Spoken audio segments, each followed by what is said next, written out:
네, 한 주간 잘 지내셨습니까? 네. 여기쯤 서야지 그 맞더라고요. 네, 오늘 비가 오는 바람에 이제 마당에서 하던 이제 묵주기도가 성전으로 들어와가지고 조금 준비하는데 약간 시간이 좀 모자르긴 했습니다.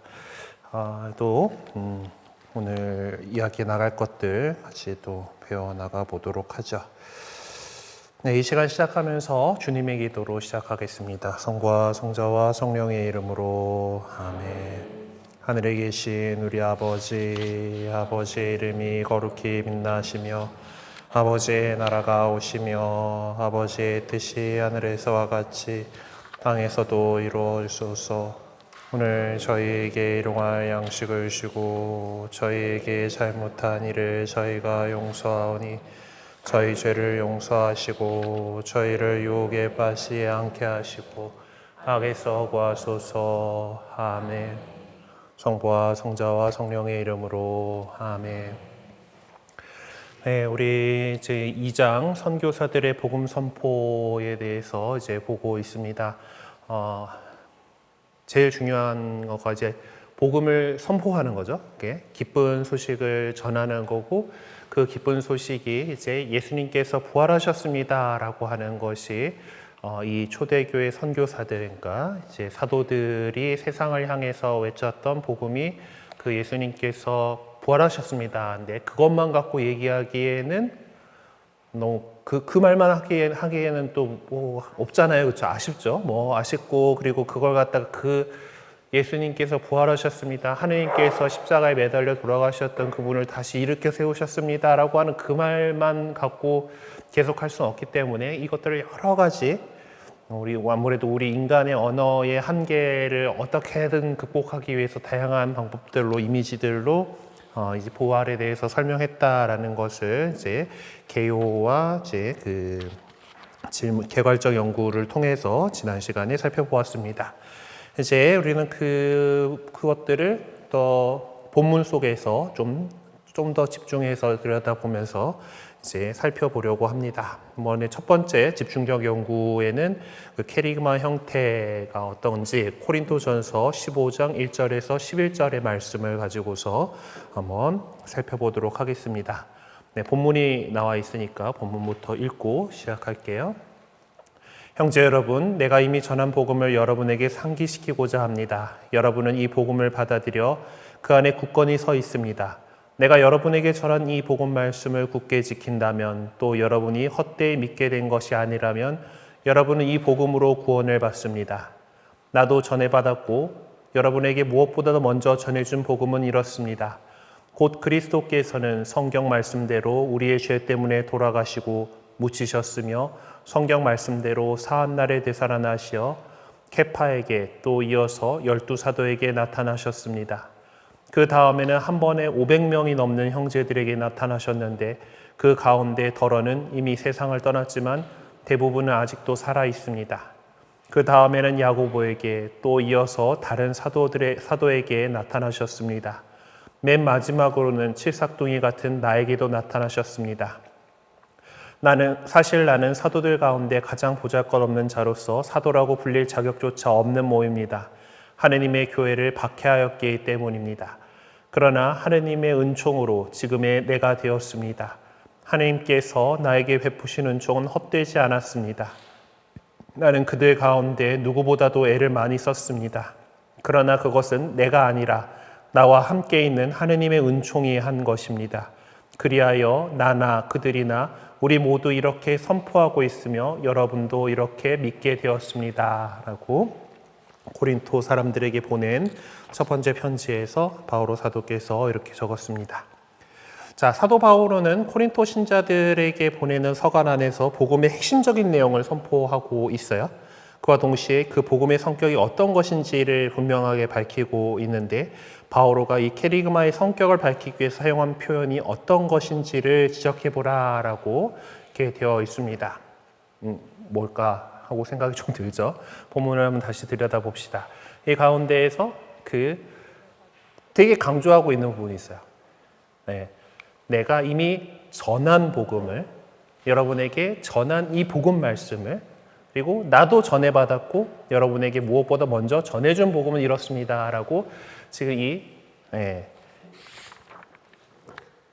그리스도께서 이제 사흘날에 되살아나셨다, 죄 때문에 돌아가시고 묻으셨으며 사흘날 성경 말씀대로 사흘날에 되살아나셨다라고 하는 이 말씀, 이것이 복음이다라고 하는 그 내용인데, 그것이 어떻게 되느냐? 전해받았다.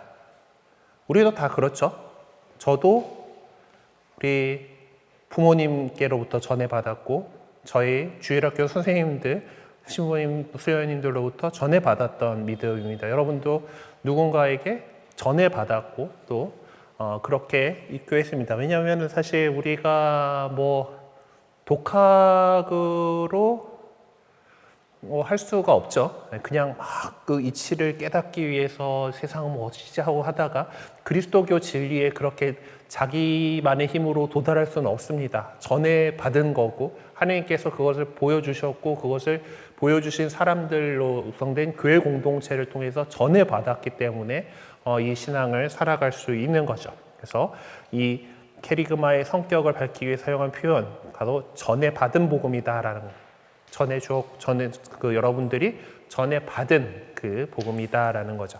그럼 바오로는 그러한 표현을 통해서 무슨 말을 하고 싶었던 것일까라고 다음 질문이 있는데, 그것은 내가 만든 게 아니다라는 거죠.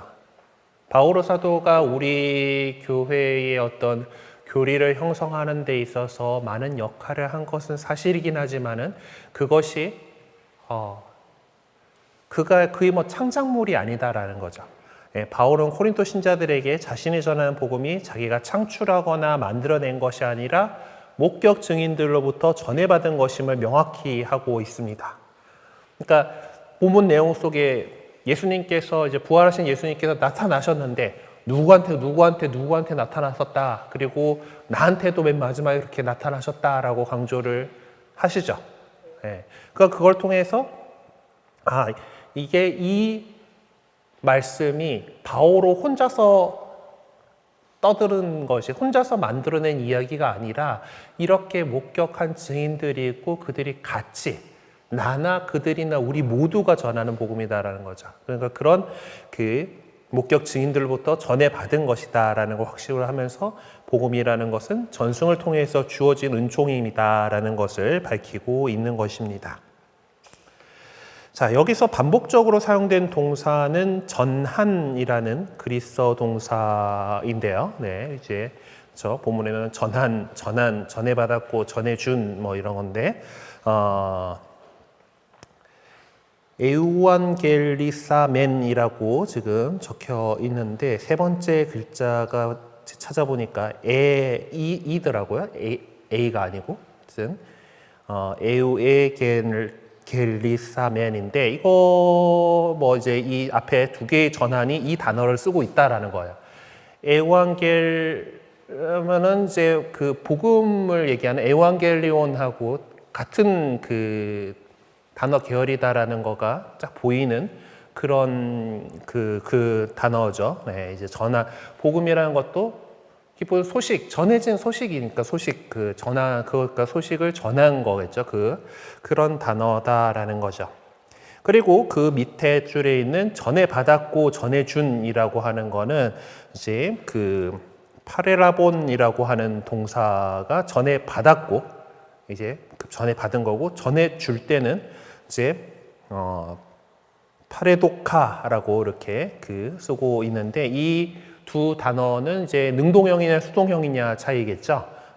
그래서 원래 단어가 이제 파라티도미라고 하는 그래서 이제 넘기다, 핸드오버라고 이제 저 성경 프로그램은 이제 영어로 돼 있다 보니까 핸드오버라고 이제 넘기다인데, 이 뜻들이 이제 보는 적혀 있는 거가 이제 유다가 예수님을 넘겼다, 얘도 저 단어더라고.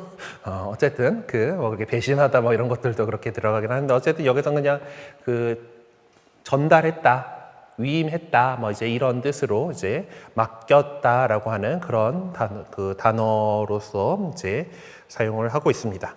그래서 이것이 전에 그렇게 핸드오버, 넘겨받은 거고, 위임받은 거고, 이제 맡겨진 거고, 그리고 그걸 다시 또 전해준 것이다라고 하는 건데, 우리가 지금 고백하는 믿음은 그러한 복음에 기초하고 있는 것이다라는 거죠. 그렇다면 누가 그러한 복음을 전해준 것인가? 그에 대해서 직설적으로 여기서 지적하고 있지는 않지만은 본문 내용을 쭉 이제 읽다 보면은 누가 그랬는지 알 수가 있죠. 바로 그 복음을 그들이 이제 복음을 전승을 창출한 첫 번째 사람들입니다. 그러니까 우리는 지금 우리가 복음서가 우리에게 오기까지 이 시약 성경의 것들을 이제 쫓아가고 있는 복음서 형성 과정을 추적하고 있는 우리에게 참 중요한 내용일 것 같은데 누구인가? 네, 본문을 다시 한번 들여다봅시다. 나온 사람들이 케파 있죠. 그리고 12사도들 있고 또 한 번에 500명이 넘는 형제들에게 나타났고 또 야고보에게 야고보는 아마 이제 예루살렘 주교인 주님의 동생 야고보일 거예요. 어쨌든 그리고 다른 모든 사도에게 그리고 마지막에는 나에게도 칠삭도기 같은 나에게도 나타났다라고 하면서 이 복음 선포를 하는 사람들이 나나 그들이나 우리 모두라고 하는 이것들 이렇게 얘기를 하는 이 사람들 결국 예수님을 만났던 사람들이다라는 거예요.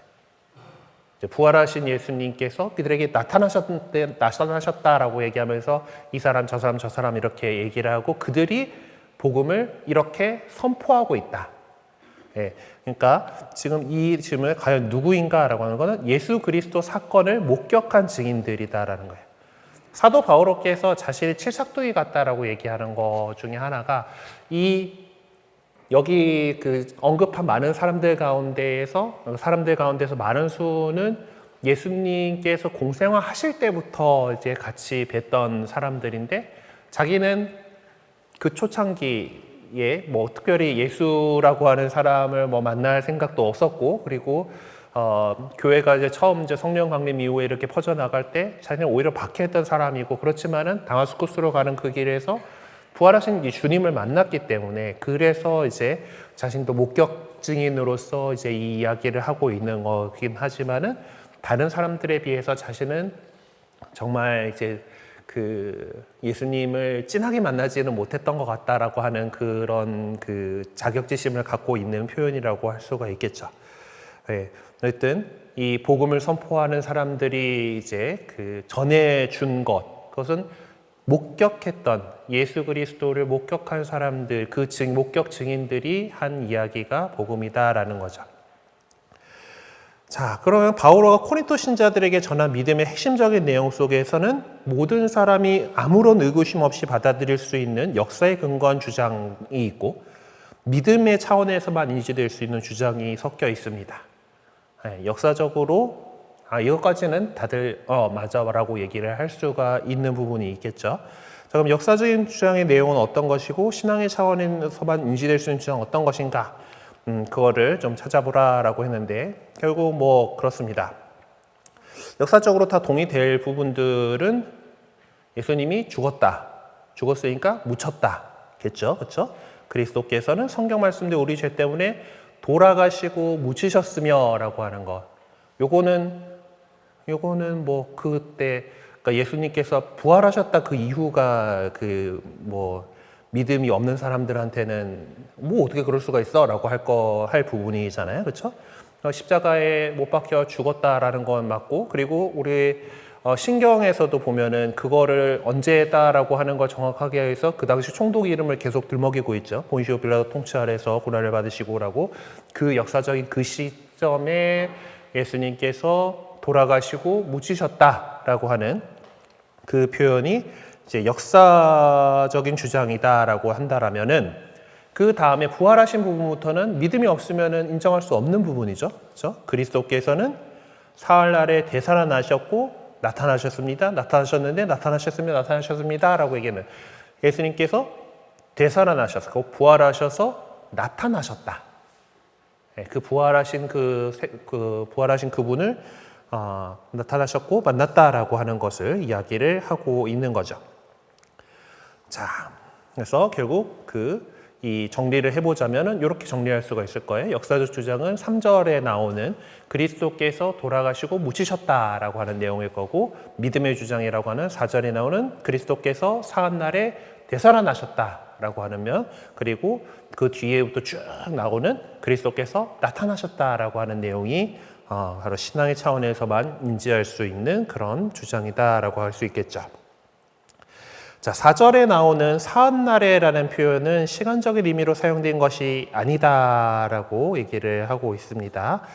초대교회 시대부터 그 표현은 믿음의 중요성을 드러내는 표현으로 인식되었고, 이 표현을 지칭하고 있는 사건은 어떤 것인가? 상세한 설명은 참고 자료를 찾아라 보라라고 이렇게 되어 있는데, 어쨌든 그냥 우리 감 오죠. 요거 뭐 지칭하는 건지, 예수님께서 부활하셨다라고 하는 예수님의 부활 사건을 이야기하는 겁니다. 참고 자료를 그렇게 강조를 하시니까 우리 204쪽으로 살짝 넘어가 보면은 사흔날에라고 하는 이제 거기에 이제 나와 있어요. 그래서 이 셋째 날 사흘이라고 하는 표현을 갖다가 학자들이 많은 호세아서 6장 1절에서 2절에 있는 것을 암시한다라고 이렇게 얘기를 하고, 이제 이 호세아서의 본문을 가지고 여러 가지 이제 분석을 한 것들이 있는데, 한번 이제 나중에 잘 살펴보시면 좋을 것 같아요. 오늘 강의 준비를 하면서 보니까 생각보다 얘기해야 될 것들이 많아가지고, 그거는 이런 거 있으니까 가서 보세요라고 넘어가도록 하겠습니다. 자, 예수 그리스도 사건에 관한 바오로의 복음 선포는 신앙 고백문에 나오는 내용과 같습니다. 네, 되게 우리 비슷하죠.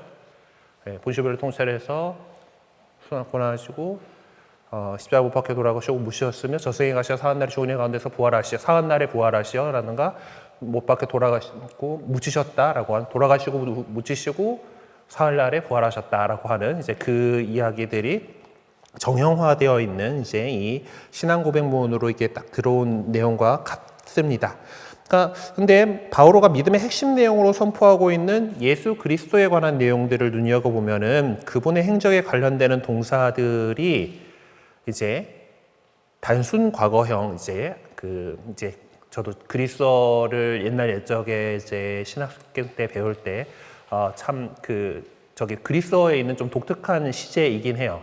아오리스트 시제라고 그래가지고 이게 단순 과거라고 표현하는데, 그렇다고 그냥 과거형하고도 조금 뭔가 다른 느낌이긴 하지만은 어쨌든 그런 형태, 과거형이다라고 하는 거고, 이제 그것이 이제 과거에 어떤 분명하게 이루어진 행위를 지칭할 때 사용하는 그런 시제다라는 거야. 이 아오리스트 시제라고 하는 것이. 근데 그것이 이제 이렇게 있는데, 근데 요것들을 한번 좀 본문에서 이제 살펴보면은 이런 겁니다. 돌아가시고에 해당하는 요 단어가 보면은 아오리스트라고 잘 보이실런가 모르겠지만 적혀 있죠. 이제 요즘에는 시대가 좋아가지고 컴퓨터 화면에서 히라버 이런 거 딱 찍어보면 문법 요소가 무엇인지 이런 것들이 쫙쫙쫙 나오기 때문에, 공부 잘하는 사람들은 이제 히라버를 열심히 성경 히라버를 열심히 공부해서 척 보면 척하고 나오는 그런 건데, 저같이 공부 안 하는 사람들은 컴퓨터의 도움을 받아야 돼요. 그래서 옛날 이런 것들은 예전부터 잘 돼 있긴 했습니다. 저희 아오리스트다라고 이렇게 나오고 있고, 묻히셨으며에 해당하는 단어 역시 여기도 아오리스트다라고 이렇게 지금 시제가 적혀 있죠. 그리고 나타나셨습니다에 해당하는 단어도 아오리스트다라고 이렇게 딱 적혀 있어요. 자, 근데 이 세 가지는 단순 과거형이라고 하는, 이 과거에 있었던 일이다라고 하는 그 시제를 사용하고 있는데, 한 동사만이, 오직 하나의 동사만이 과거에 뭔가 시작됐지만은 계속 이어지고 있다. 이건 영어에도 있는 시제예요. 그렇죠? 현재 완료형이라고 하는 완료형으로 이렇게 되어 있다라는 거예요. 그것은 되살아나시다라는 의미로 번역된 이제 에게게르타이 뭐든 이제 이 단어인데, 이 단어를 통해서 여기 보면은 이제 이건데 그래서 퍼펙트라고 되어 있죠. 퍼펙트가 완료형이다라는 뜻인데, 어쨌든 이 완료형으로 이제 됐다라고 하는 것의 그 의미는 무엇일까라고 하면서 마테오복음서 28장 20절을 참조하라라고 되어 있죠. 한번 봐야죠. 그러면 거기 어떤 말씀인가? 내가 세상 끝날까지 언제나 너희와 함께 있겠다. 함께 있겠다. 세상 끝날까지. 그러니까 예수님께서 그때 부활하셨지만 다시 돌아가실 분이 아니라 그때 2000년 전에 부활하셔가지고 영원히 사시는 분이다. 예수님께서는 영원히 사시는 분으로서 현존하시기 위해서 대사하신 것이지 다시 죽으시기 위해서 대사한 것이 아니다라는 거죠. 그분은 대사하셔서 지금 우리와 함께 우리가 뭐 실질적으로 예수님의 그 모습을 뵙고 뭐 그분을 만져보고 그분의 말씀을 우리 귀로 듣고 우리 감각으로 느끼지 못하지만은 우리 미사성체 안에서 만나는 성체성사로서 예수님을 만나고 있죠. 그렇죠? 우리 예수님께서 스크린을 켜놔가지고 이제 안 보이는 저기 감실등을 켜놓고 있는 거는 예수님 여기 계세요라고 이제 이렇게 얘기를 하고 있는 거고, 우리가 주일에 어제 영성체를 했기 때문에 우리 마음 안에 예수님께서 계시잖아요, 그렇죠? 네, 그렇게 함께 계신다. 그래서 이 부활이라고 하는 것은 그분께서 영원히 현존하시는 것의 어떤 시작이다라고 얘기를 할 수가 있는 것이죠.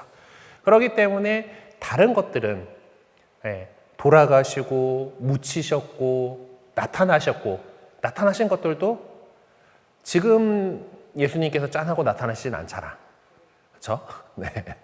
그 간혹 뭐 환시 속에서 예수님을 보는 분들이 있고 뭐 이제 그래서 우리 성경 올라올 때 보면은 자비의 예수님 무슨 이제 파우스티나 수녀님께 환시 속에서 나타나신 예수님의 모습이다 그래가지고 이제 그런 것들이 있는 분들이 있지만은 대부분의 우리들은 예수님을 뭐 그렇게 마주 배운 적은 없죠.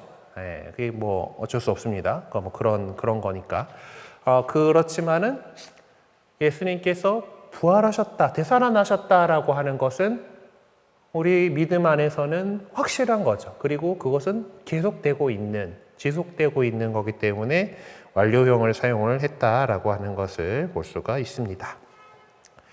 자, 그리고 그 다음에 이제 개요 부분에서 예수님의 부활 사건은 성경의 말씀을 성취한 사건이다라는 것을 이미 지적한 바가 있어요. 코린토 신자들에게 보낸 서간 속에서 바오로가 표명한 신앙 고백의 내용 안에서 예수님의 죽음이 성경 말씀대로, 이제 말씀대로 이것이 구약, 여기서 성경 말씀 결국 구약 성경이죠. 지금 우리가 생각하는 신약 성경은 그거 다 이후에 일어난 것들이니까 구약에서 이제 약속된 것이 이루어졌다. 그것을 염두에 둘 때 이제 그리고 우리 신앙 고백에도 그 얘기는 나오니까, 그래서 그 주님의 종의 노래라고 하는 이제 이사야서에 나오는 주님의 종의 노래를 염두에 둘 때 예수님께서 성경 말씀대로 죽으셨다라고 하는 것은 어떤 의미인가, 또 믿는 모든 사람들이 어떤 가르침을 주려는 것인가라고 하는데, 고난받는 주님의 종의 그 모습을 이제 보면서 우리 신약의 제자들은 다 그것이 예수님을 예언한 거였구나라고 하는 것을 볼 수가 느끼게 됩니다. 그래서 제 말을 잘 구성할 수가 없기 때문에 우리 답지에 있는 걸 베껴갖고 왔는데요. 예수님께서는 아버지 하느님의 구원 의지를 따르셔서 그것을 성취될 수 있도록 끝까지 순종하셨음을 보여주기 위해서 돌아가셨다, 죽으셨다라는 것입니다. 예수님의 그러한 모습 안에서 주님을 믿는 신자들의 삶의 모습이 요약되어 있고, 또 말씀에 전적으로 순종하고 또 말씀에 동참하는 삶을 살아가는 그것이 우리 믿음의 표현으로 나타나야 한다라고 그런 가르침을 주시는 거다라고 이제 우리 책의 저자는 이렇게 모범 답안을 이렇게 적어 놓으셨어요. 어쨌든 그래서 하느님께 예수님께서 이제 우리 복음서에서 잘 알고 있는 것처럼 그 순환하시기 전에 이게 갑자기 왜 안 나오니?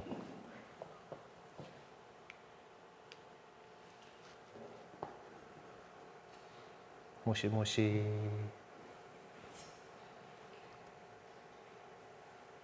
응?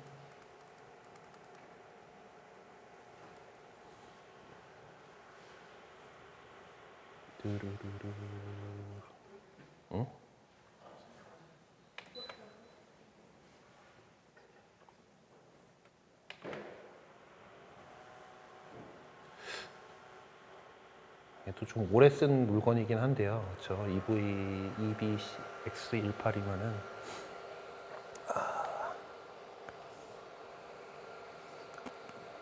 프로젝터야 살아나죠. 오늘은 버티자.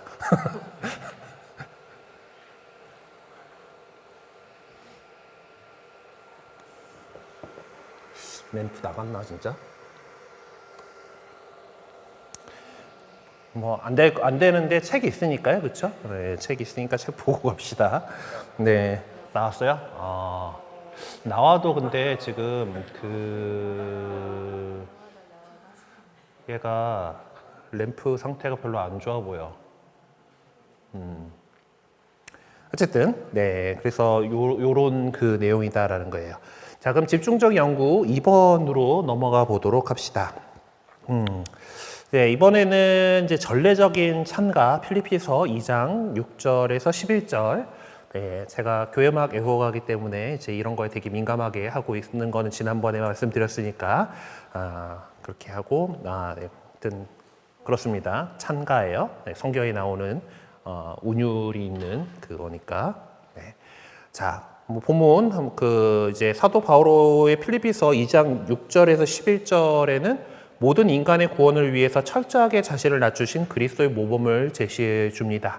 이제 그리스도론적 찬가, 뭐 그리스도 찬가라고 불리는 그건데 이것이 근데 바오로의 서간에서 우리에게 전해지고 있기는 하지만은 학자들 대부분 이거 바오로의 창작물이 아니다라고 보고 있어요.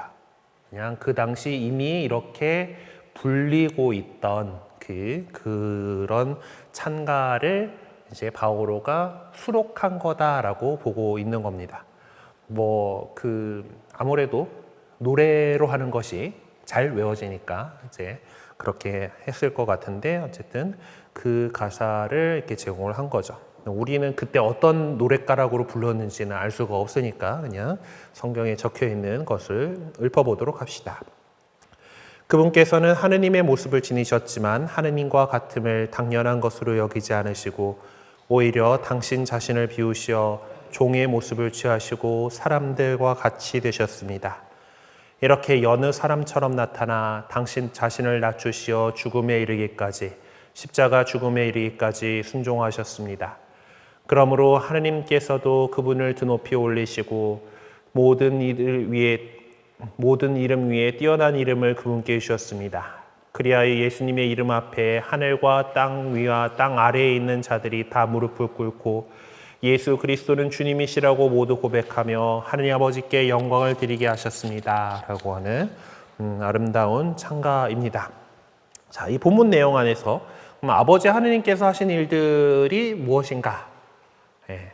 그래서 처음에는 그분께서는 하고 주어가 이렇게 나와서 예수 그리스도께서 어떻게 하셨다라는 내용들이 나오고 있죠. 자, 그래서 그러다가 9절에서부터 그러므로 하느님께서도 라고 하면서 이제 그분께서 하신 일들을 이야기를 하고 있죠. 그래서 그분을 드높이 올리시고 모든 이름 위에 뛰어난 이름을 그분께 주셨습니다. 라고 아버지 하느님께서 하신 일들을 얘기를 하죠. 그분을 드높이 올리셨고 모든 이름 위에 뛰어난 이름을 그분께 주셨다. 라는 것을 우리가 적어 놓을 수가 있겠습니다.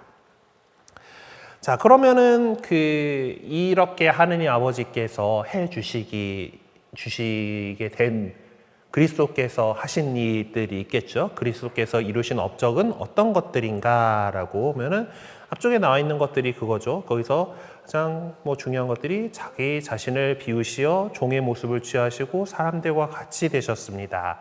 먼저 자기 자신을 비우시고, 그러니까 하느님이신 그분인데, 그분은 하느님이시지만은 하느님의 그 모습이 아니라 우리 인간으로 이렇게 되어 오셨다. 사람들과 같이 되셨다라고 해서 그걸 해서 당신 자신을 낮추셔서 죽음에 이르기까지, 십자가 죽음에 이르기까지 순종하셨습니다. 하느님 아버지께 아버지의 뜻에 순종하셨다라고 하는 것을 얘기를 하고 있죠. 그러니까 요약하자면은 그분께서는 종의 모습을 취하시고 사람들과 같이 되셨다라는 거, 그리고 두 번째로 십자가 죽음에 이르기까지 순종하셨다. 사실 이 내용들이 그 고난받는 주님의 종 이사야서에 나오는 내용들하고 거기에 핵심적인 부분들입니다. 그러니까 이렇게 해서 읊으면서 그 이사야 예언자가 말했던 그 주님의 종이 바로 예수 그리스도이시구나라고 이제 그리스도인들은 이야기를 하게 됐던 거죠. 자, 그러면은 이렇게 됐어요.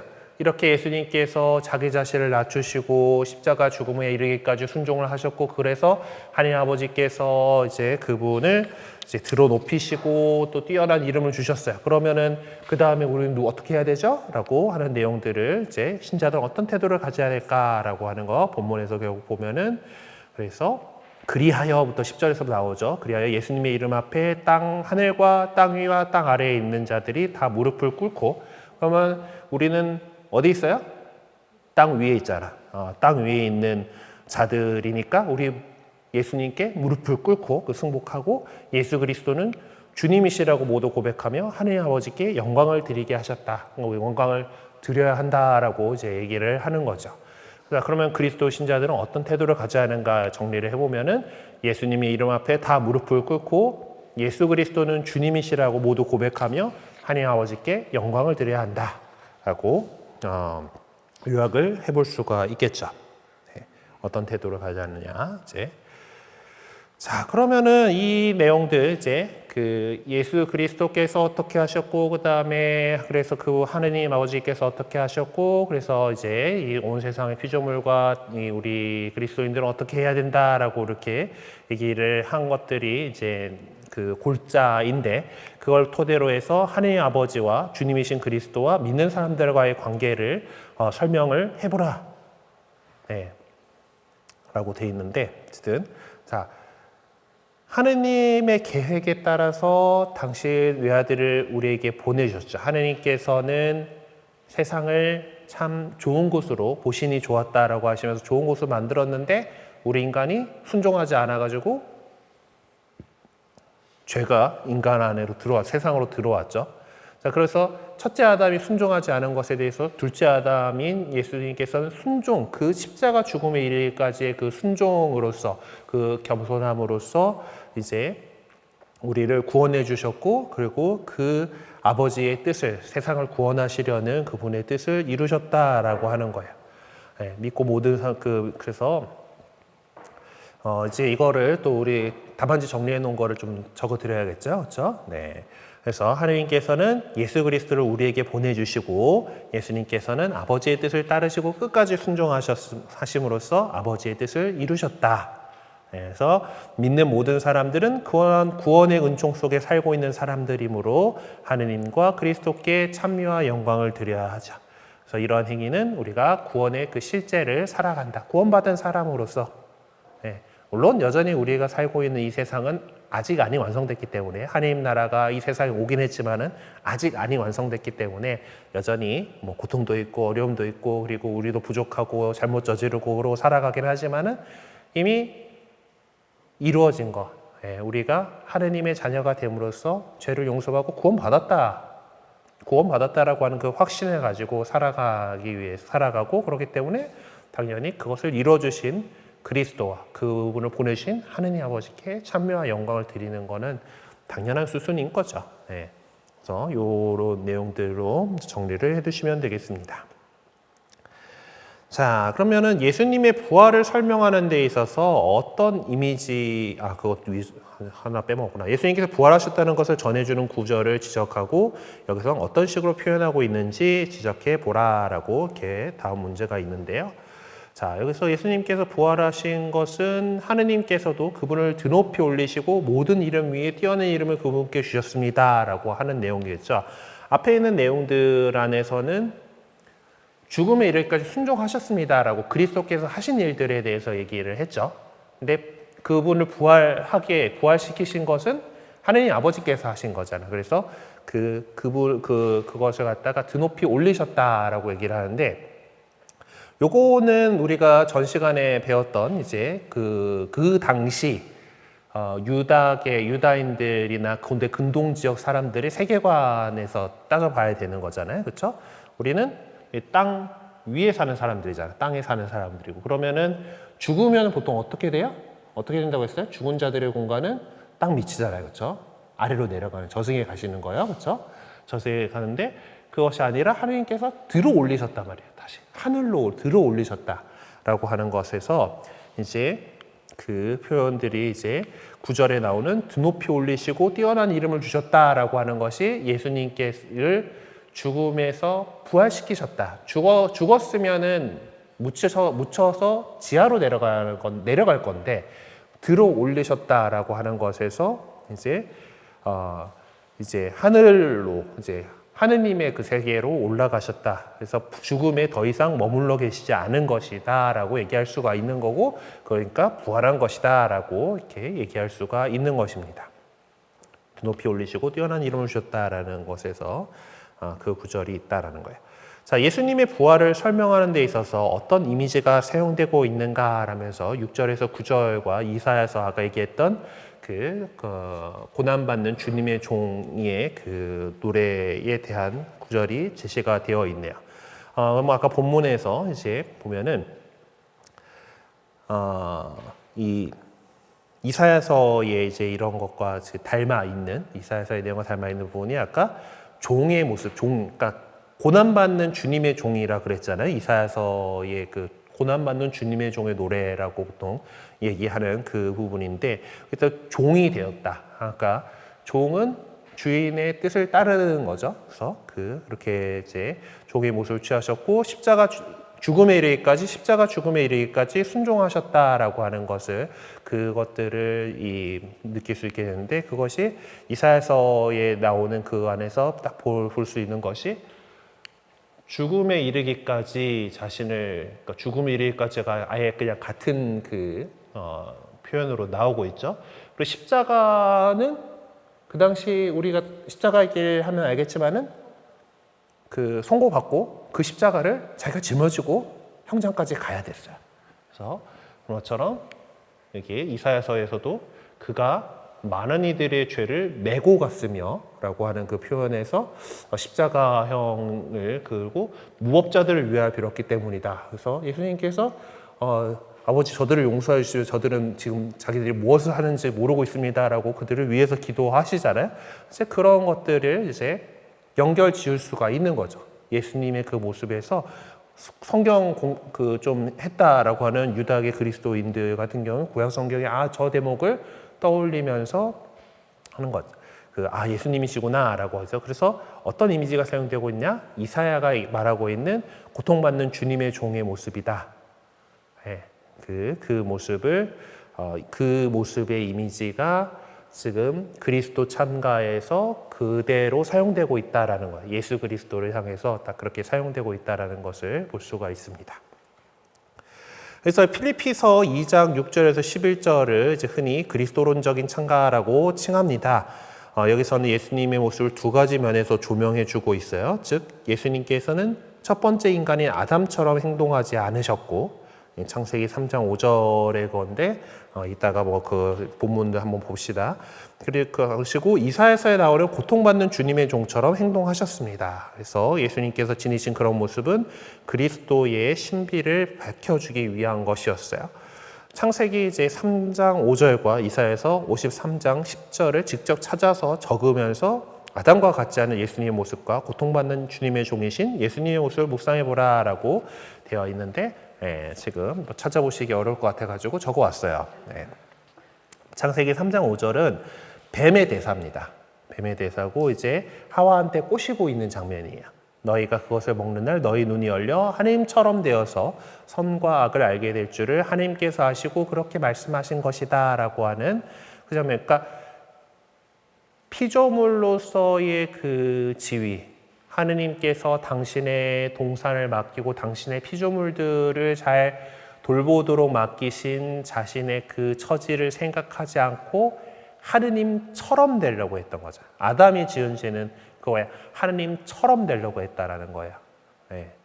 그래서 그것은 순종이 아니라 자신이 그렇게 되려고 하는 교만이에요. 창세기에 나오는 내용들이 계속 그렇습니다. 보면은 첫 번째 인간이 실패한 저 장면에서도 하나님처럼 되려고 했었고, 바벨탑 무너지는 얘기 나오는 거에서도 보면은 저렇게 높이 올라가면 하나님처럼 될 것 같다라는 그런 거가 있었죠. 그래서 그런 얘기들이 나옵니다. 그러니까 하나님처럼 되려고 하는 인간들의 욕심이 이제 그렇게 됐던 거죠. 그래서 그런 교만, 그러니까 대신 그런데 반대로 두 번째 아담인 예수님께서는 자신을 낮추시고 자신을 비우시고 하느님이 아니라 하느님이시지만 하느님이 아니라 인간으로 이 세상에 오셨다라고 하는 그런 면에서 비교가 된다라는 거죠. 그리고 이사야서 53장 10절의 말씀이 이렇습니다. 그러나 그를 으스러뜨리고자 하신 것은 주님의 뜻이었고 그분께서 그를 병고에 시달리게 하셨다. 그가 자신을 속죄 제물로 내놓으면 그는 후손을 보며 오래 살고 그를 통하여 주님의 뜻이 이루어지리라. 그러니까 하느님 아버지의 뜻에 따라서 예수님께서는 당신 자신을 여기 나온 것처럼 속죄 제물로 내놓으셨죠.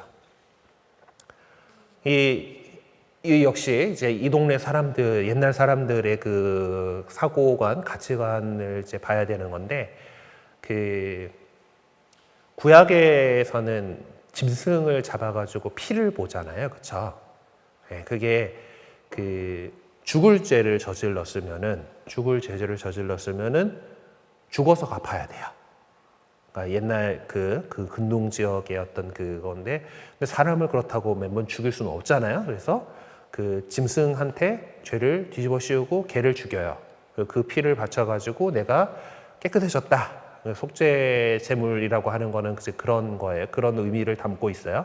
자, 그런데 이제 그 속죄 제물을 바치는 제단도 사람이 만들어서 좀 불완전할 수가 있고, 그 제물도 어떻게 뭐 사람들이 키워온 거다 보니까 뭐 좀 흠 좀 있을 수도 있고, 그걸 바치는 사제도 결국 사람이니까 뭐 흠결이 있을 수 있고, 그래가지고 그 제사가 완전하지 못했단 말이에요. 그래서 늘 이제 매년 뭐 하여튼 때때로 시시때때로 그렇게 하나님께 제물을 바쳐가지고 이제 그렇게 살아온 거죠. 근데 예수님께서 하느님의 뜻에 따라서 단 한 번 자기 자신을 속죄 제물로 이렇게 바치심으로써 우리의 모든 죄를 깨끗이 씻어주신 거잖아요. 그것이 이사야서에도 이렇게 나와 있다는 거예요. 그가 자신을 속죄 제물로 내놓으면이라고 하는 그 표현들 속에서 우리 스토리는 예수님이시구나라고 이렇게 보게 된 겁니다. 그리고 그것들이 다 주님의 뜻이었다. 그래서 그렇게 예수님께서 십자가에서 이루신 제사를 통해서 하느님의 뜻이 이루어졌다. 아버지의 뜻이 이루어졌다라고 하는 것을 이야기할 수가 있어요. 그래서 이거를 좀 더 묵상해 보시는 것은 또 뭐 집에서나 어떤 다른 기회들을 통해서 좀 더 이 부분들을 묵상해 보실 수 있으면 좋겠습니다. 자, 다음 집중연구 3번. 예수님의 부활 사건을 표명하기 위한 이야기들이 있습니다. 자, 우리는 집중적 연구 1번, 2번 앞의 것들을 통해서 초대교회 신자들이 어떤 식으로 그들이 깨달은 예수님 부활의 신비를 설명하려고 했었는지를 살펴보았습니다. 동시에 부활의 신비를 드러내기 위해서 사용했던 표현들이 어떤 것이었는지 이렇게 살펴보았어요. 자, 이와 같이 초대교회 신자들이 사용한 부활 신비에 관한 대부분의 표현들은 교회 초창기까지 거슬러 올라가는 것으로서 사도들이 직접 복음 선포하던 그 때부터, 매우 이른 그 시기 때부터 형성된 것이다 라고 할 수 있습니다. 바오로 사도도 그들 중에 하나였고, 그리고 그 다른 사도들이 사용했던 표현들을 또 듣고 뭐 이렇게 했기 때문에 자신의 편지 안에다가 이렇게 적어서 우리에게 전해줄 수 있었던 거죠. 자, 그럼 여기서 우리는 복음서들이 편집되던 당시의 그리스도 공동체들이 깊이 묵상하고 숙고한 내용들을 보게 될 것입니다. 복음서들이 편찬되던 시기면은 이제 살짝 좀 더 뒤쪽이죠. 그러면 이미 그 몇십 년간의 그 세월 속에서 예수님의 부활을 설명하려고 하는 다양한 표현들이 잘 무르익었을 것이고, 그것들을 살펴보게 될 겁니다.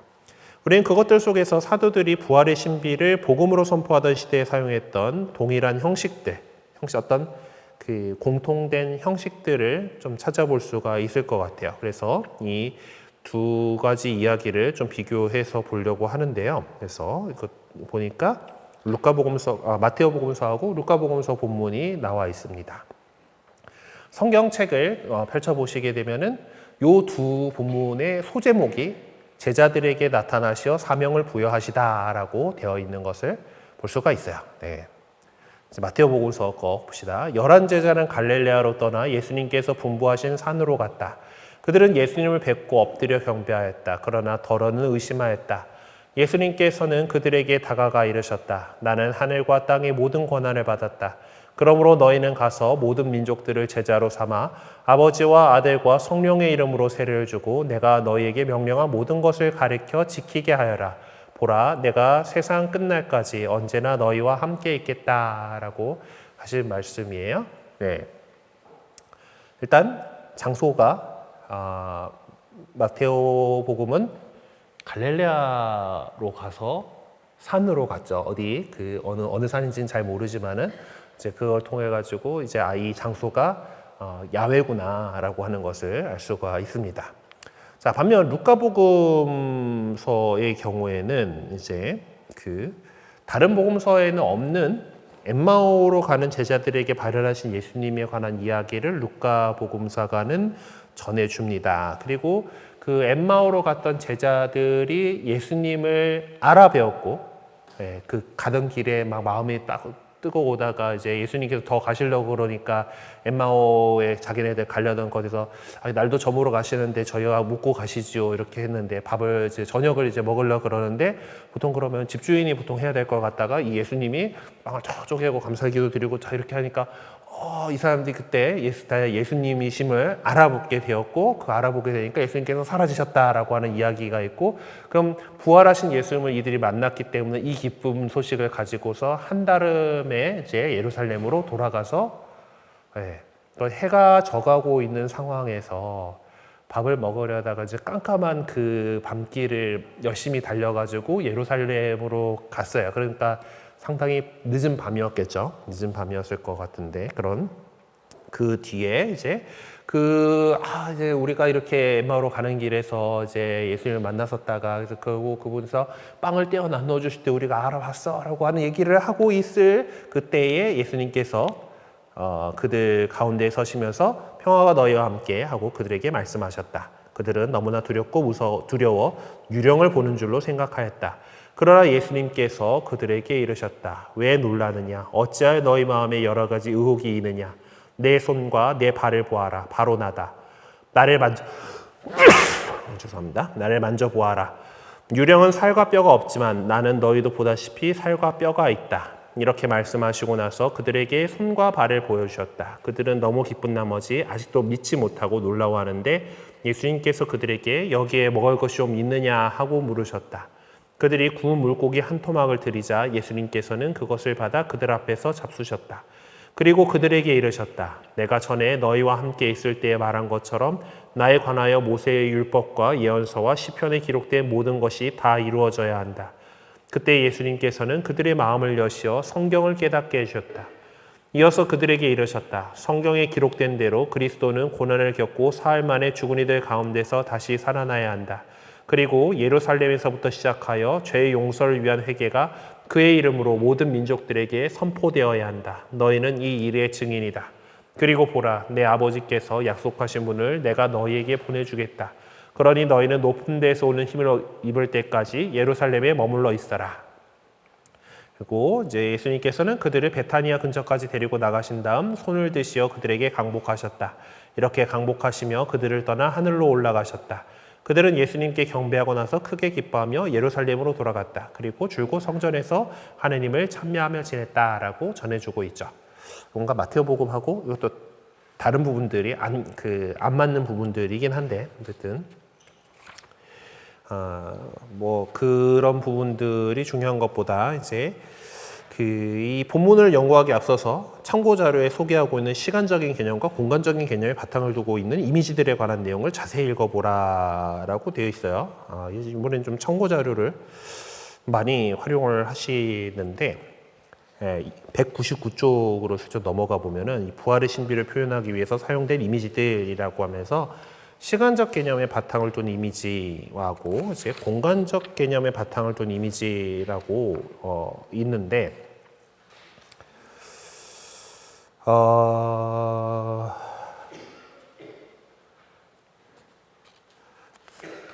솔직히 저도 잘 이해가 안 됐어요. 이게 하여튼 어쨌든 지금 땅과 땅 밑과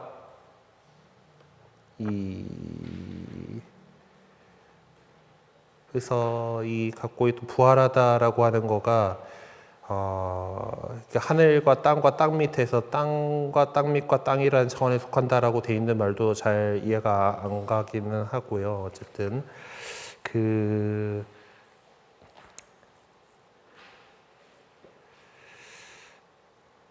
이게 저도 열심히 생각은 해봤는데 이 시간적이라고 하는 걸 갖다가 원래 단어가 뭐였을까를 찾아내지를 못했어요.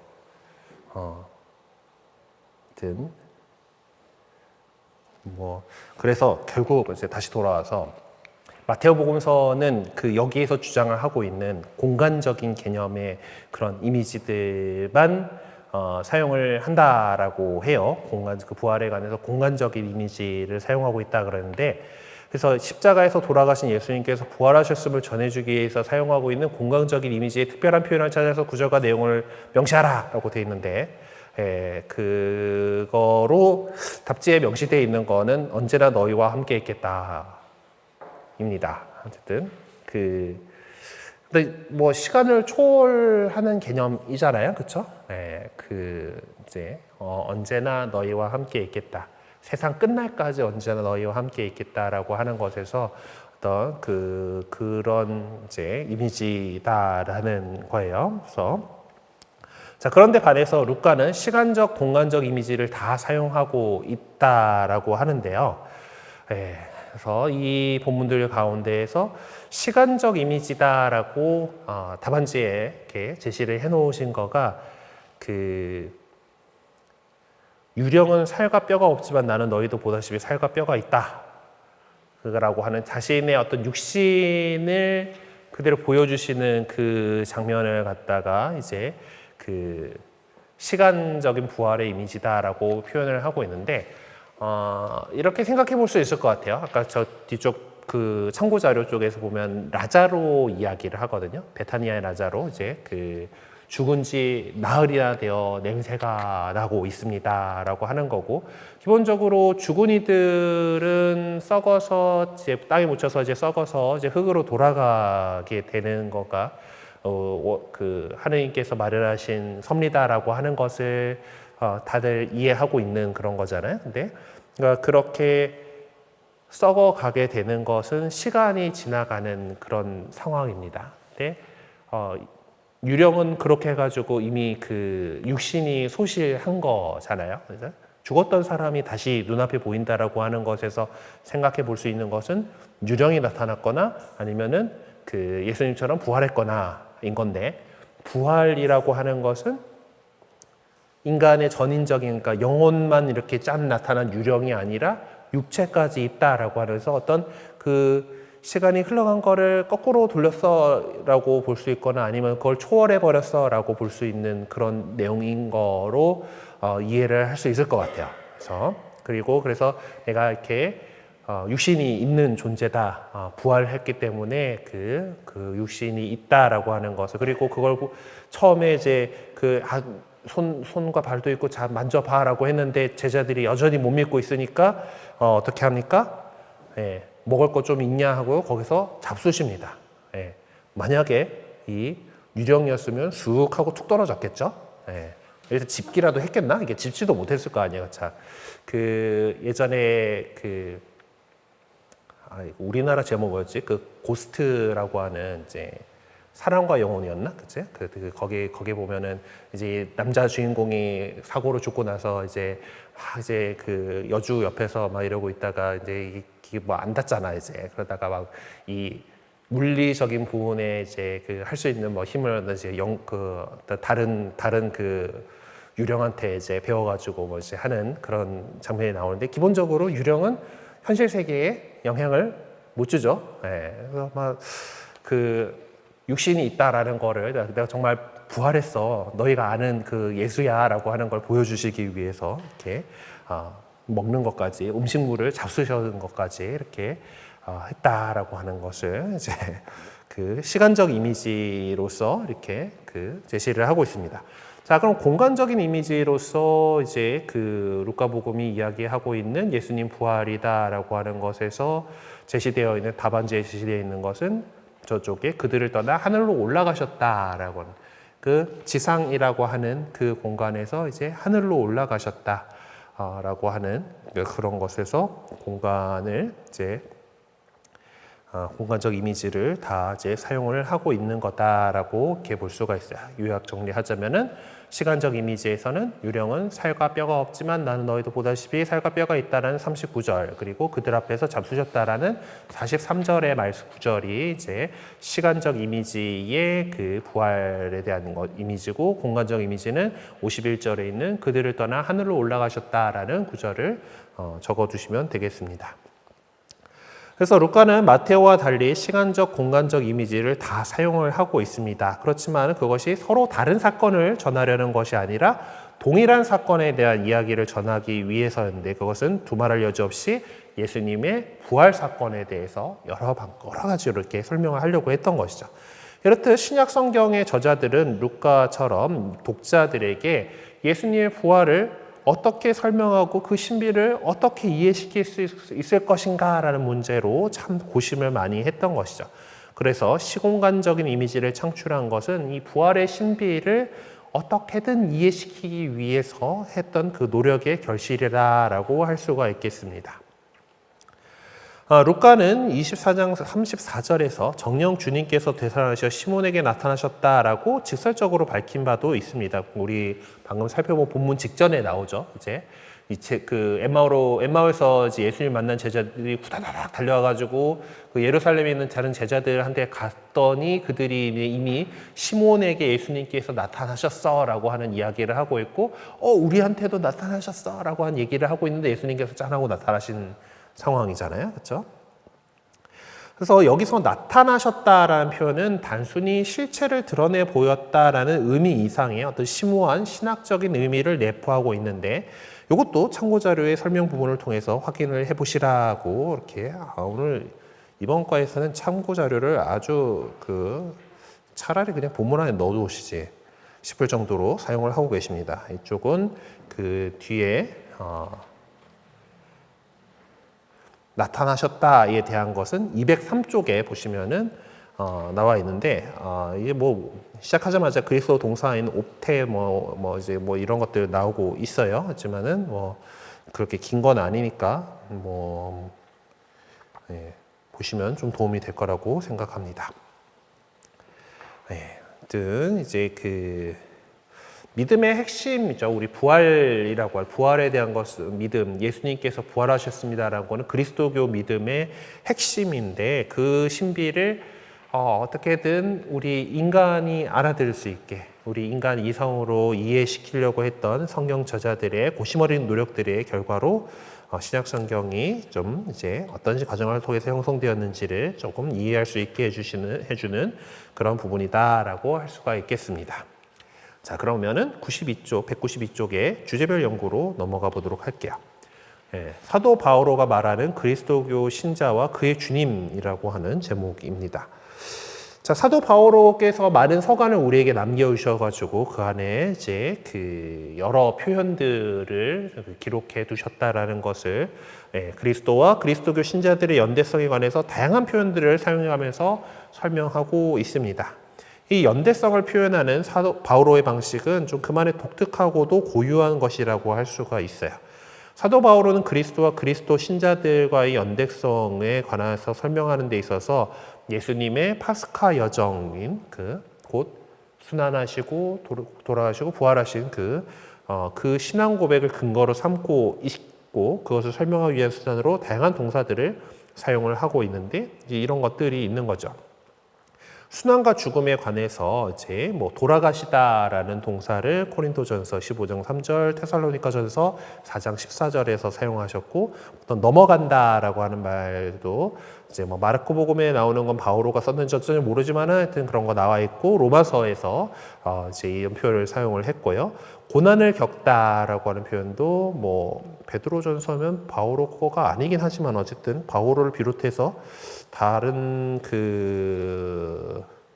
사도들이 다 그렇게 했다라고 하는 것으로 지금 적고 있는 것 같아요.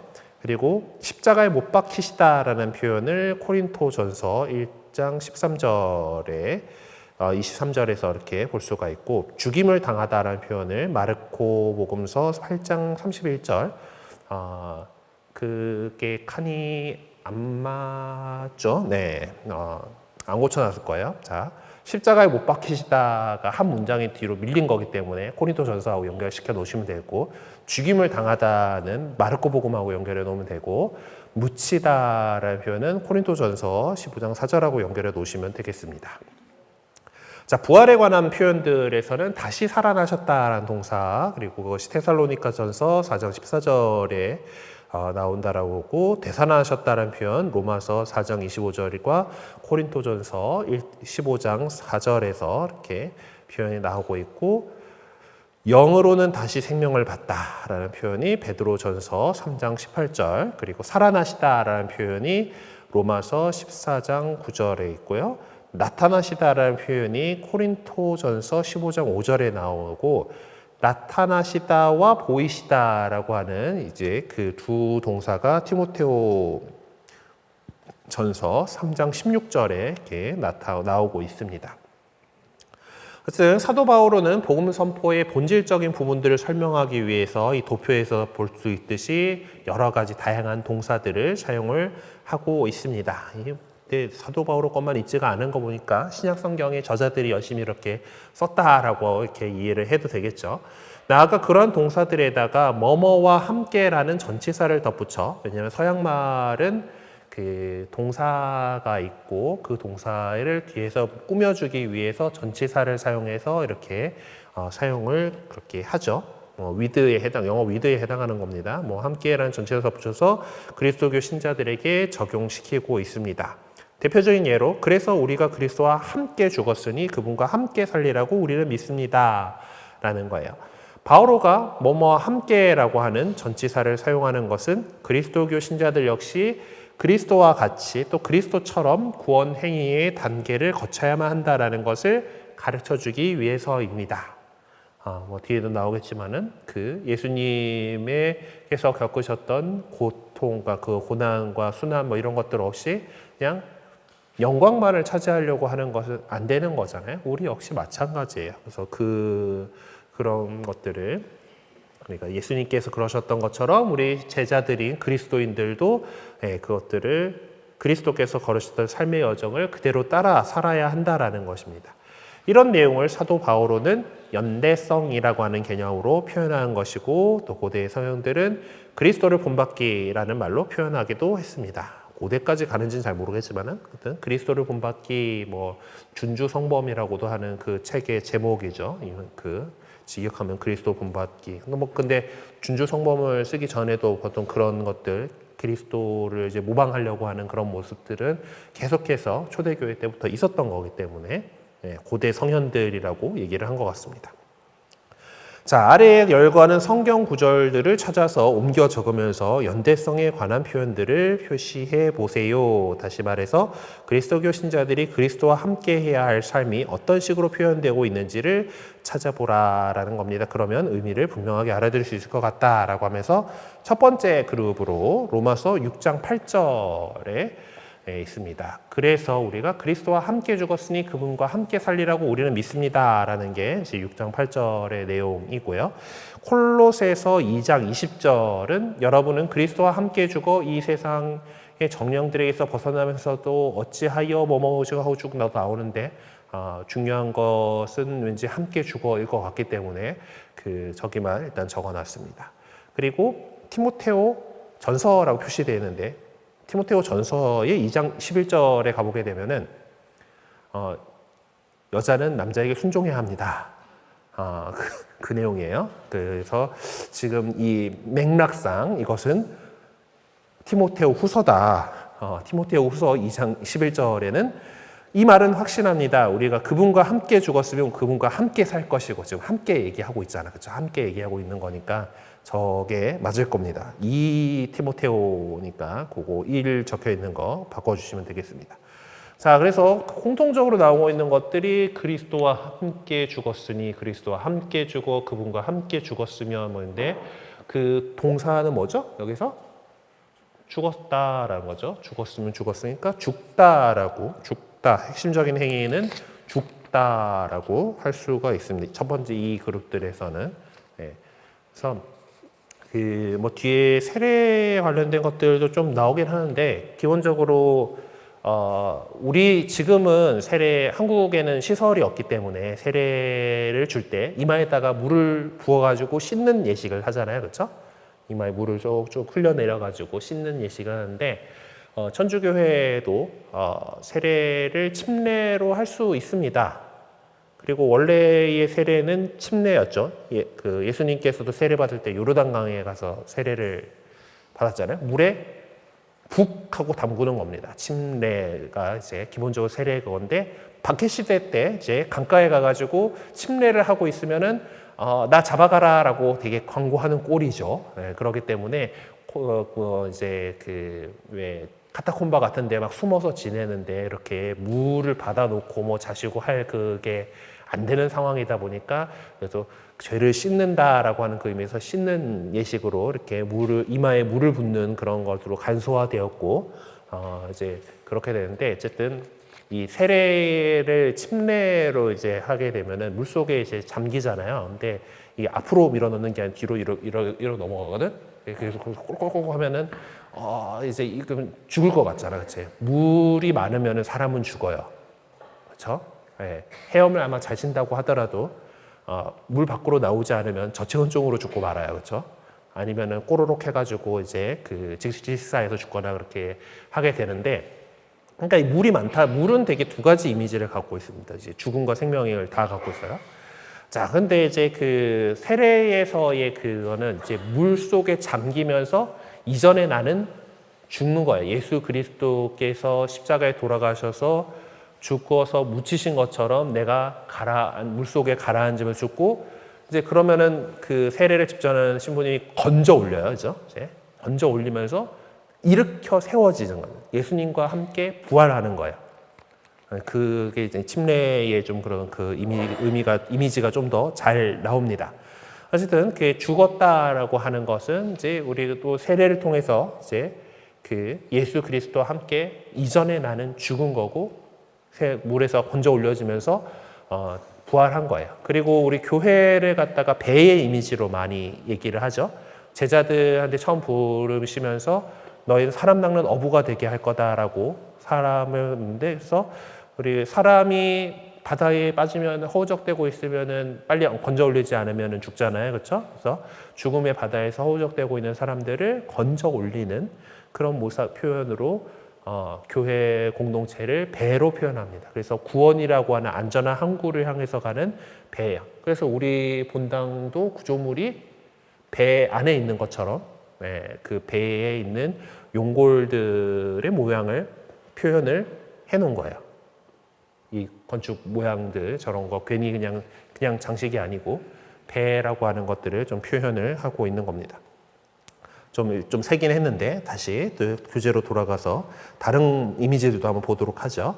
자, 두 번째는 로마서 8장 17절이 나와 있는데, 이제 8장 17절의 말씀은 자녀이면 상속자이기도 합니다. 우리는 하느님의 상속자입니다. 그리스도와 더불어 공동 상속자인 것입니다.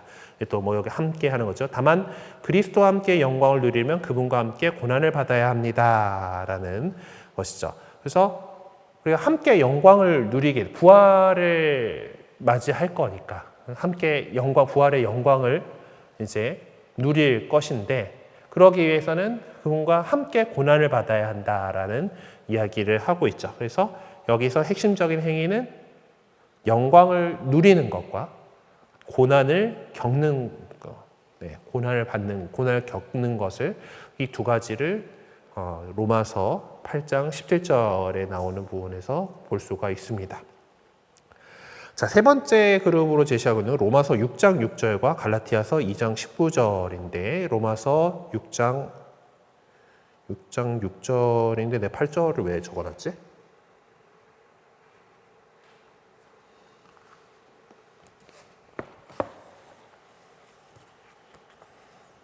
열심히 만들다가 빅사리를 낸 것인가, 아니면은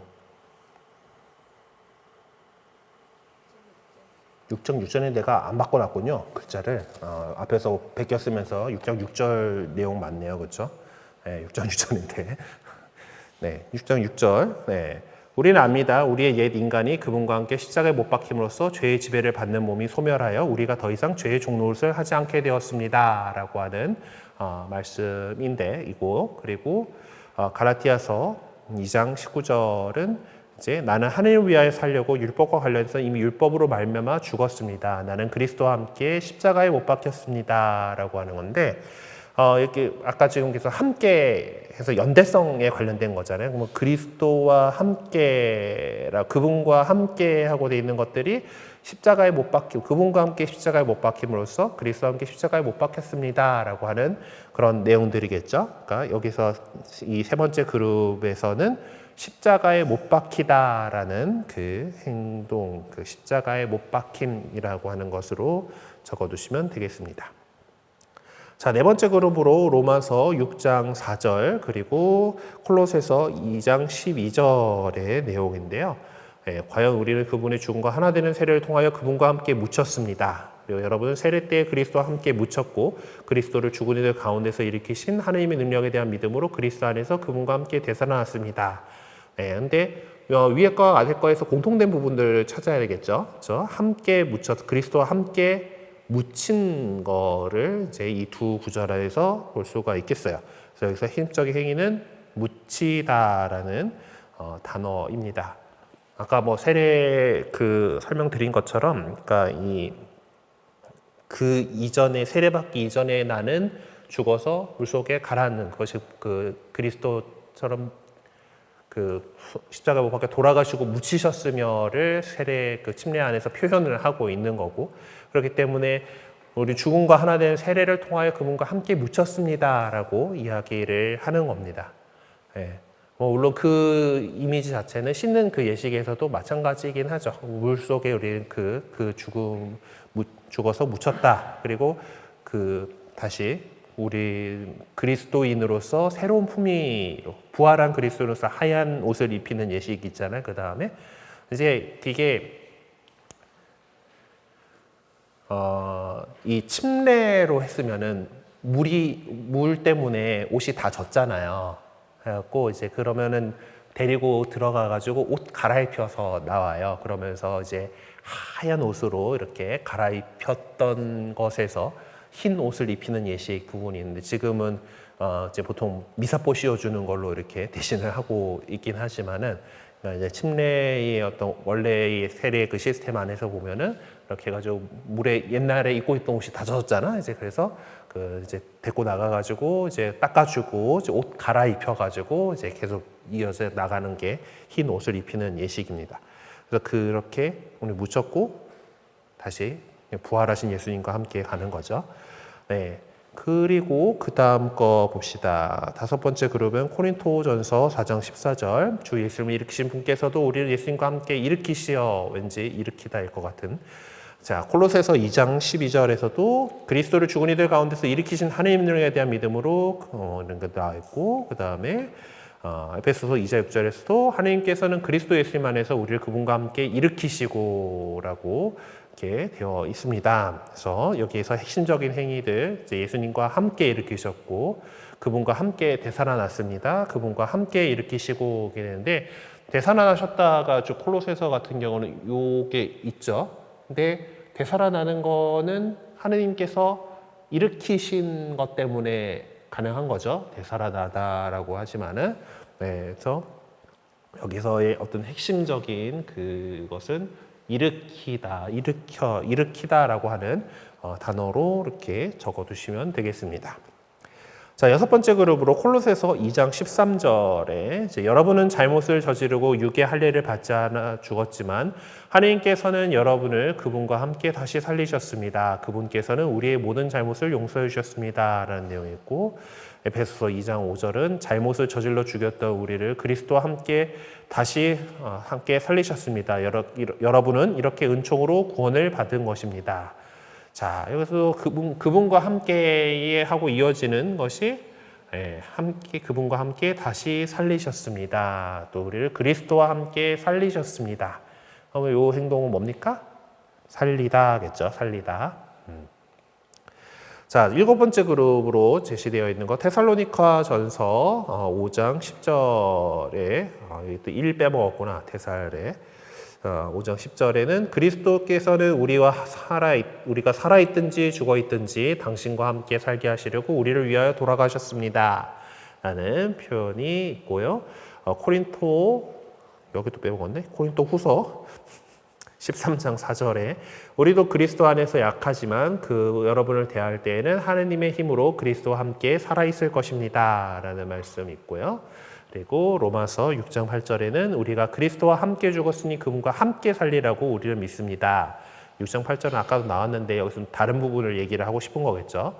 보면은 공통적으로 있는 그 함께가 당신과 함께 살게 하시려고 그리스도와 함께 살아있을 것입니다. 그분과 함께 살리라고 라는 것들이 있죠. 그럼 여기 동사는 산다, 살게 하시려고 살다죠, 살다. 하여튼 그 생명을 생명을 살아가는 겁니다. 8번째 그룹으로 제시되어 있는 콜로새서 3장 4절은 여러분의 생명이신 그리스도께서 나타나실 때 여러분도 그분과 함께 영광 속에 나타날 것입니다. 인데, 자, 그분과 함께는 영광 속에 나타나실 것입니다 라는 거죠. 그래서 여기서의 신정어는 나타나다라고 이제 볼 수 있을 것 같습니다. 그냥 영광 속에 나타나다도 될 것 같기도 한데 영광 속에는 뭔가 또 다른 그 수식하는 거니까 나타나다라고 하는 동사를 적어놓으면 되겠죠. 9번째 것에는 에페소서 2장 6절인데 여기도 아까 일으키시고에 이제 그분과 함께 일으키시고 있는데 그거 말고 그 뒤에 있는 그분과 함께 하늘에 앉히셨습니다를 얘기를 하고 싶어 보여요. 아까도 나왔던 거는 빼고 그러면은 그분과 함께 있는 거는 하늘에 앉히셨다. 뭔가 앉는다라고 하는 것은 이제 보통 이제 예수님에 대해서도 우리가 이제 부활하셔 하늘에 올라 전능하신 천주 성부 오른편에 앉으시고라고 이제 신경에서 표현하잖아요. 그러니까 거기는 어떤 자리에 앉다라고 하는 건 뭔가 그 역할을 준다라고 하는 이제 그런 의미로서 다가옵니다. 그래서 우리 교구장님이 바뀌었어 그러면은 뭐 하죠? 착좌식을 하죠. 이제 교구장 좌에 앉는 겁니다. 그러니까 지금 우리 저쪽 이제 성당 지금 제대에 가려서 안 보이긴 하지만은 저기 전례 봉사자들이 앉는 자리들 가운데에 신부님 자리가 있죠. 그거는 기본적으로 주인 신부의 자리인 거죠. 집전 사제의 자리에서 주례자석인 거고 이제 그런 그리고 잘 볼 수 있는 거가 국회의장이니 이제 의장을 얘기하는 영어 단어가 뭡니까? 체어맨입니다. 체어맨. 의자에 앉아 있는 사람이에요. 의자가. 그래서 뭔가 이제 권위를 행사한다라고 하는 것을 앉는다라 표현을 하는 건데, 그래서 하늘에 앉히셨다. 하늘에 우리 자리가 있다라고 하는 것들 그렇게 표현을 하고 있습니다. 자, 그런데 신약 성경을 읽으면서 느끼게 되는 어려움 중에 하나는 그리스도의 신비나 그리스도 신자들의 상황을 소개할 때 어떤 때는 모든 것이 이미 구현된 것으로 또 어떤 데에서는 모든 것이 아직 이루어지지 않은 것으로 표명되고 있다라는 점입니다. 그러니까 이미 여기에 됐다라고 하는 거, 이미와 아직 아니라고 하는 이 두 긴장이 신약 성경의 여러 부분 안에서 이렇게 표현이 되고 있어요.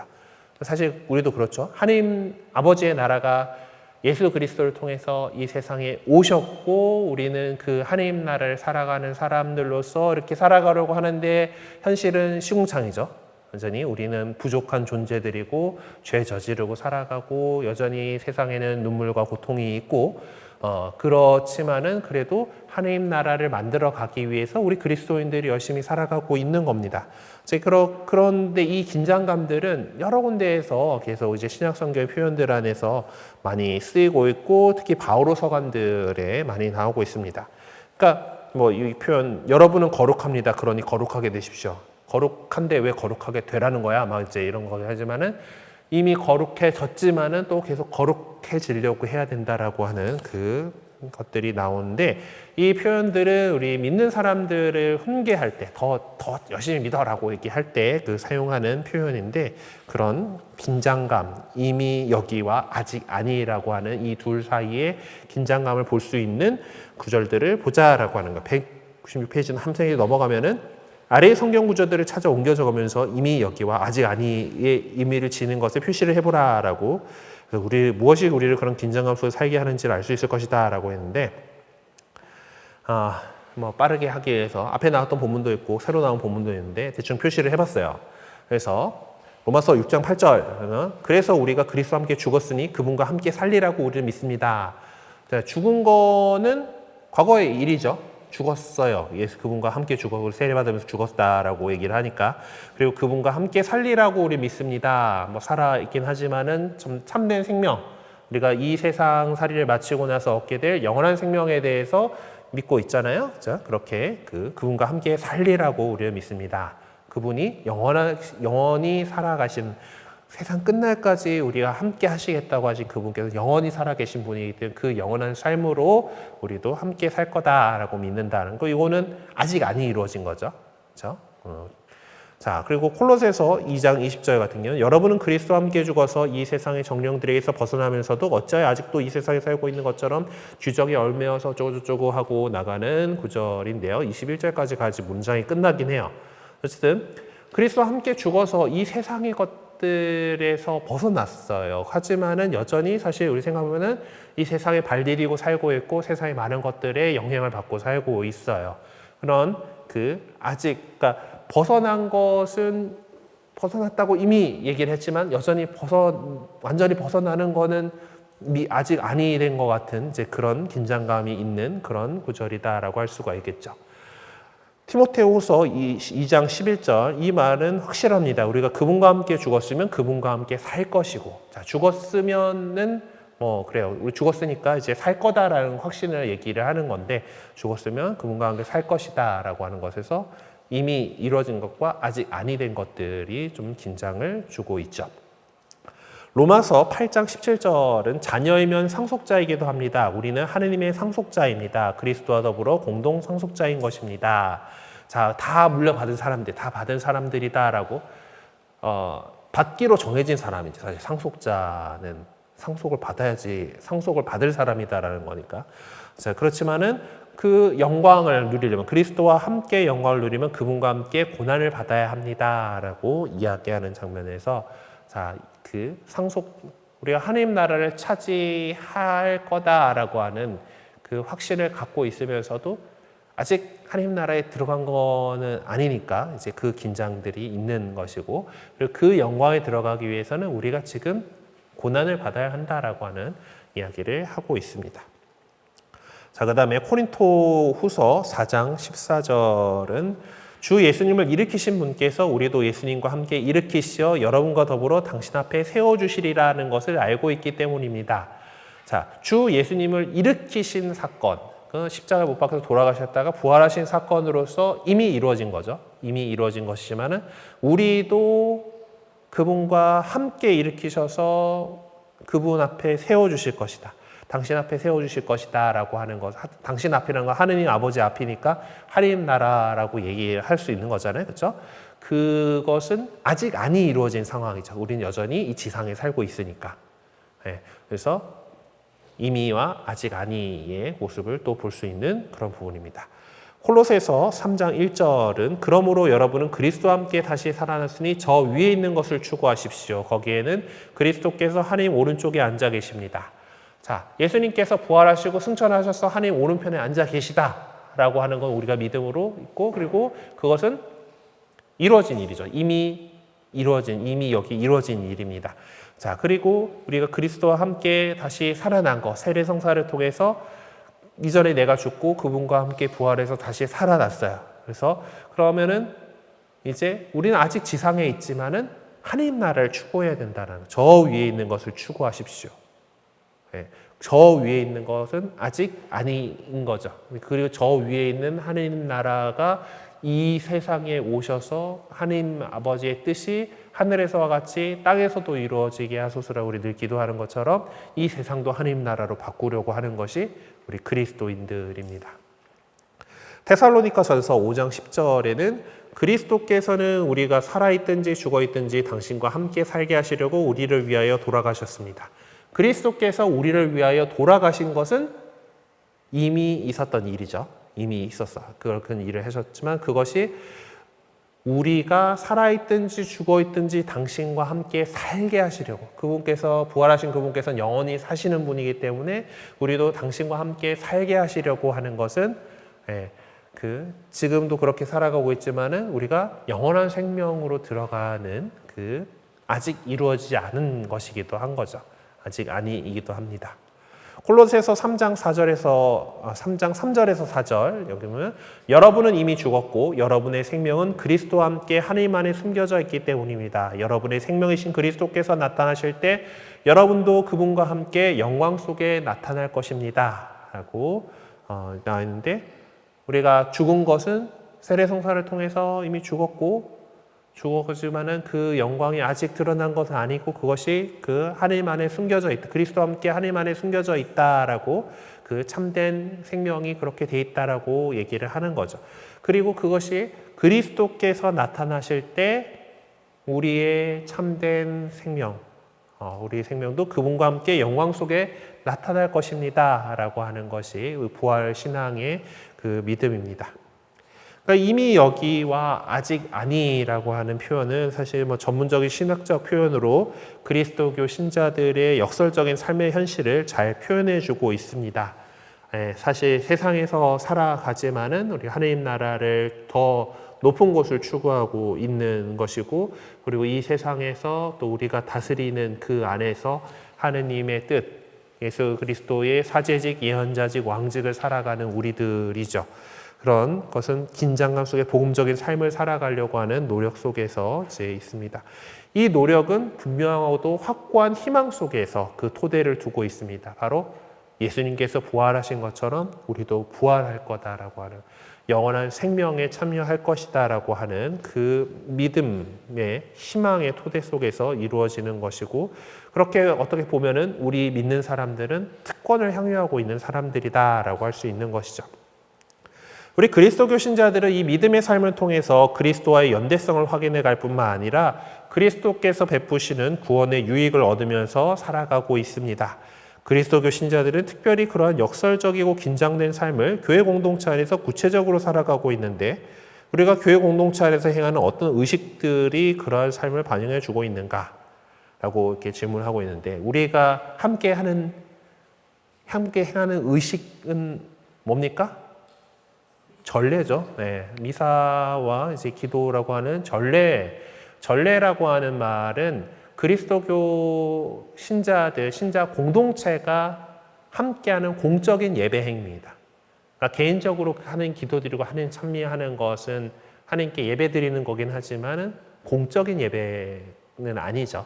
근데 이것들을 우리 교회 공동체가 이 성당에 모여서 예수님께서 그 십자가상에서 이루셨던 그 제사를 지금 여기에 재현하면서 그것이 그러니까 반복되는 거라고 표현하진 않아요. 이곳에 현재화한다라고 해요. 그러니까 그것을 기념하고 이제 그러면서 예수님과의 연대성, 그것을 말씀의 식탁과 성찬의 식탁을 통해서 우리가 얻게 되고, 그리고 그 성찬으로서 우리와 함께 하신 예수님을 모시고 세상에 나아가서 아직 안 이루어진 하나님 나라를 더 이룰 수 있도록 애쓰고 노력하는 것입니다. 우리 청파동 홈페이지에 보니까 좋은 사진들이 많이 있더라고요. 그래도 예쁘게 잘 찍어주셨는데, 이제 미사에 대해서 이제 찾아보다 보니까 지난 파스카 성야 때에 아주 멋진 장면이 있어가지고 좀 보고 싶었어요. 그러니까 두 번째 그리스도 우리는 빛할 때인 것 같은데, 이제 그리고 모든 교우들이 이제 부활초를 향해 있잖아요. 파스카 성야위사에서 저 부활초를 보고 신부님이 뭐라고 얘기합니까? 그리스도 우리의 빛이라고 얘기하죠. 이 이집트를 탈출해서 가던 그 이스라엘 백성들 앞에서 하느님께서 불기둥과 구름기둥으로 앞장서서 가셨다라고 할 때에 그 불기둥을 상징하기도 하고, 그리고 그 바로 그리스도 우리의 빛이라고 하는 걸 통해서 바로 예수 그리스도를 상징하는 것이 부활초입니다. 이 사진에 보니까 모든 신자들이 그리스도를 중심으로 바라보고 있어요. 그러니까 그렇게 우리가 거행하는 전례 안에서 마음을 모으고 예수 그리스도를 바라보고 또 그분을 닮아서, 그리고 나서 미사가 끝나고 나면은 미사가 끝났으니 가서 복음을 전합시다라고 파견하게 되죠. 네, 알렐루야까지 더 붙여가지고 이제 그렇게 해서 이 세상에 나아가서 우리가 그리스도인으로서 하나님 나라를 더 세우기 위해서 살아가고 있습니다. 그래서 우리 전례를 더 마음 깊이 참여하실 수 있도록, 그것이 아직 이루어지지 않았지만 이미 우리 가운데서 이루어지고 있는 하나님 나라를 살아가는 그런 모습이 바로 전례 안에서 나오게 됩니다. 다음 페이지에 보면은 각자 신앙삶에서 이미 여기와 아직 아니라는 역사적인 상황을 체험해 본 적이 있는지 그럼 적어보라라고 했는데, 이거는 개인적으로 작업하셔야 될 부분이니까 이거는 다음 주까지 한번 생각해 보시고 적어 놓으시면 좋을 것 같습니다. 네, 얘기를 막 하다 보니까 5분을 넘겨버리긴 했는데, 혹시 뭔가 궁금하신 거 있으신가요? 네. 혹시 그 부활이라는 거에 대해서 제가 조금 약간 많이 머무르게 됐는데요. 시공간을 초월한다고 하잖아요.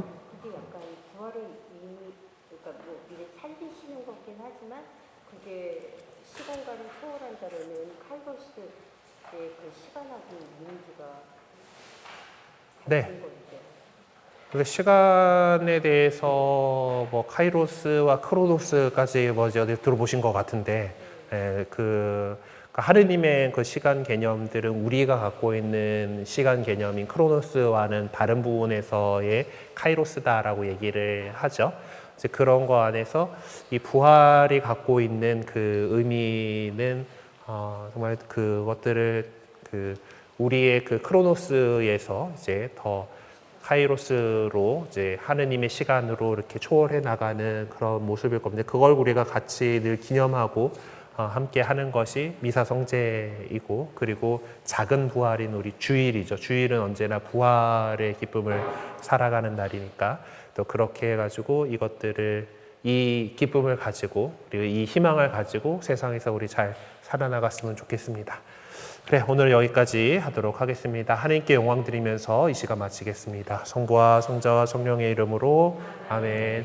영광이 성부와 성자와 성령께 항상 영원히 아멘. 성부와 성자와 성령의 이름으로 아멘. 네, 수고하셨습니다.